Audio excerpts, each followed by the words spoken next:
Transport et route maritime. Le transport maritime, c'est le principal mode de transport de la mondialisation et il y a beaucoup de chiffres qui le montrent. Premièrement, il représente 80% du commerce mondial, ce qui fait à peu près 9 milliards de tonnes de marchandises échangées chaque année par navire.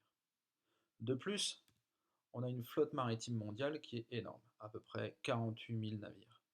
Enfin, le nombre de marins sur ces navires est considérable, un peu plus d'1 million de personnes dont la majorité sont asiatiques. Alors on peut se demander pourquoi ce mode de transport est autant utilisé dans la mondialisation. La réponse est simple, c'est un mode de transport qui a de nombreux avantages. Le premier, c'est qu'il est très peu coûteux. Par rapport à son principal concurrent, le transport aérien, il coûte beaucoup moins cher, même s'il est beaucoup plus lent. Deuxième avantage, les mers et les océans couvrent une très grande surface de la planète. De plus, ce sont des espaces totalement plats, sans obstacles, donc la navigation est extrêmement facile. Enfin, en dernier lieu, il y a aussi une raison juridique. Depuis la conférence de Montego Bay de 1982, le principe qui s'applique, c'est le principe de libre circulation des navires de commerce. Concernant l'organisation du transport maritime, le transport maritime a connu d'importantes évolutions techniques. La première, c'est la conteneurisation. Un conteneur, c'est une boîte métallique dans laquelle on trouve les marchandises. Les conteneurs sont apparus dans les années 70. Les avantages sont nombreux. Premièrement, ils sont empilables, donc on peut en mettre beaucoup sur un porte-conteneur. Deuxièmement, ils sont facilement transbordables. On peut facilement les décharger d'un bateau pour les mettre sur un camion ou sur un train. La deuxième grande évolution, c'est la spécialisation des navires. En fonction des marchandises, on trouve les pétroliers, les porte-conteneurs, les vraquiers, ici uniquement pour le transport de marchandises.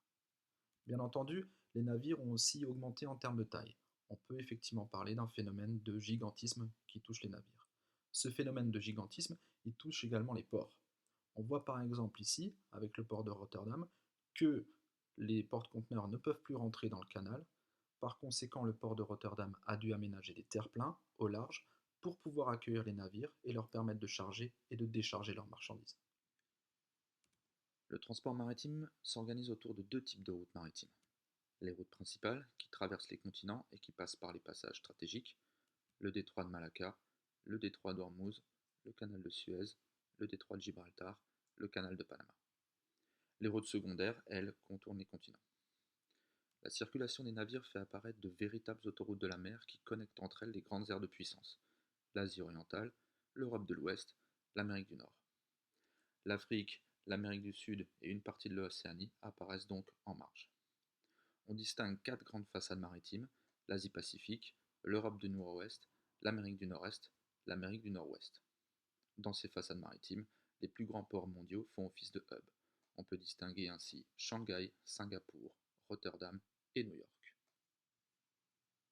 Le transport maritime est au cœur d'enjeux divers. Il y a premièrement des enjeux environnementaux. Le transport maritime génère près de 3% des émissions de CO2 et contribue ainsi au réchauffement climatique. Il y a aussi les pollutions liées aux accidents de navires et qui provoquent les marées noires. Enfin, le problème du démantèlement des navires, ceux-ci sont principalement démontés en Inde ou au Bangladesh ou en Chine dans des conditions de travail et sanitaires déplorables pour les ouvriers. Il y a un enjeu stratégique principal, celui-ci autour de la piraterie maritime.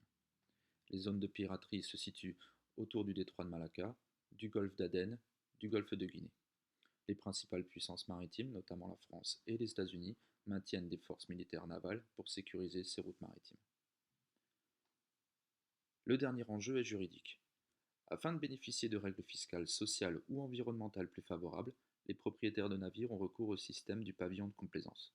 63% de la flotte mondiale est sous pavillon de complaisance, essentiellement sous ceux de Panama ou de Libéria.